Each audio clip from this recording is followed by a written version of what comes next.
We got to talk about Chief Willie Shaw is retiring, Deputy Chief Dwayne Huddleston retiring at the same time at the end of this month. We're going to need a new chief. What kind of characteristics, what do you want the mayor to look for?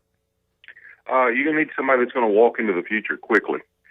We're behind. We're behind technologically. We've not even been able to manage a vehicle fleet under the current administration. It's time to move forward and update the police department.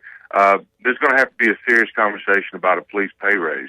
There's not been a pay raise in 13 years, and we are way below the regional average. You cannot attract or recruit police officers if you're below average pay. You have to have a competitive wage to compete. We're not competing well at all. That's being felt citywide now with low staffing, low budgeting. But I'm going to tell you, inside the police department, it's very detrimental because people are working overtime like I've never seen, and it's starting to burn them out. Mr. Mike, you listed a whole bunch of problems right there with the Shreveport Police Department. Do you think that those problems that you just mentioned, that litany owe them, do you think that had anything to do with Chief Shaw and or Huddleston attending their resignations? No, I think it's their time. They've reached their retirement age, and there's that magic number. There's cash drop options, and they both participated. So they've done their time, and they're there. What's happened is that while they've been there, there's been a serious case of neglect. All right, there's things that's just they've just gone along and ignored problems and failed to make updates and failed to make improvements that other departments are more proactive at making. And the city and the citizens suffer for that.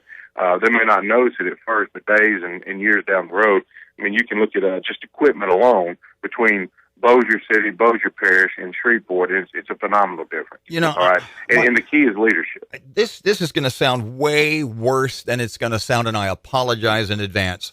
But we've asked you two questions, and you've told us how bad things are. Does the Shreveport Police Department just suck? Well, look, it's a very challenging place to work today in the year of 2016. Many of us, like myself, we worked 20 years to try to make this a quality police department. You've got very good personnel. You've got experienced police officers and detectives who have solved a lot of crimes over the years. And whenever they brag and they tout about these crime figures being lower, that's a direct reflection of the rank and file. Chiefs don't do that. Chiefs don't answer calls. They don't investigate cases. Deputy chiefs don't do that either.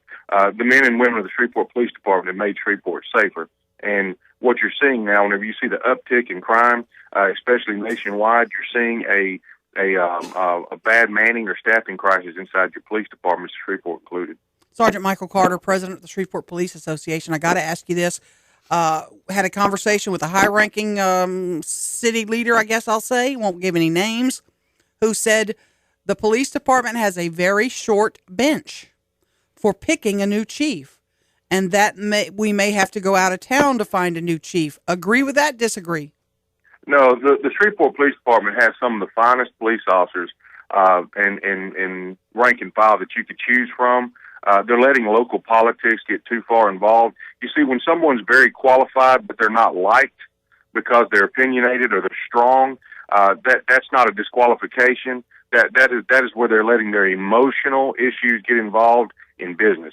Serve the city of Shreveport and quit letting your emotions get involved. Go to the best qualified people and say, I want you to take that test, and I want to seriously consider you, and then open your mind and see what they have to offer. If you go nationwide after that, fine. But don't ever try to assume that the talent's not here. What it is that not as many people are putting in because they're frustrated with this leadership. And you know what? When you become the chief, no matter what they pay you, you got to work directly with these folks, and you got to have respect in order to do that every day. And some of them just simply don't respect it. When you say local politics are involved, and do you want to get specific? You want to mention any names? I mean, local politics are involved in all things that are politically appointed. But understand something: the chief is politically appointed by the mayor. All right.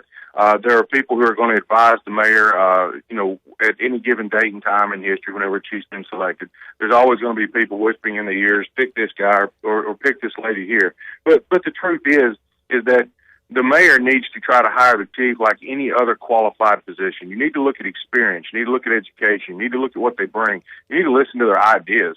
You need to listen to see how much they actually know about Shreveport. All right? We've had most of our chiefs in the last, I'd say, 3-4 chiefs. they had very little experience policing in Shreveport. They worked for the police department for 20 years, but they had very little policing experience. When you're out there serving people, answering calls, investigating cases, that's different than a staff job somewhere. All right, politics get involved. We had an issue bringing in a chief, Chief Gruber. You were around probably in your early stages of your career. Some would say that was a disaster. Are you concerned about doing a nationwide search, bringing someone in with absolutely no knowledge of our city? Well, don't forget the second disaster, which was Henry Whitehorn Sr. from the Louisiana State Police. We've had two outside chiefs in my recollection. Gruber was before me, but I certainly remember the after effects. Listen, municipal policing in the state of Louisiana is governed by a strict set of civil service laws, and if you're not from within the municipal civil service, you don't understand it. You come in, you've got a different form of leadership. You want everything to bend and bow in civil service to you, and it doesn't work that way. So what happens is these guys come in, and instead of learning the system and learning the people, they try to go John Wayne on it, and it doesn't work for them, and it's a disaster. And then they turn around and expect the union to heed to their concerns and heed to their warnings, and it ends very badly for them.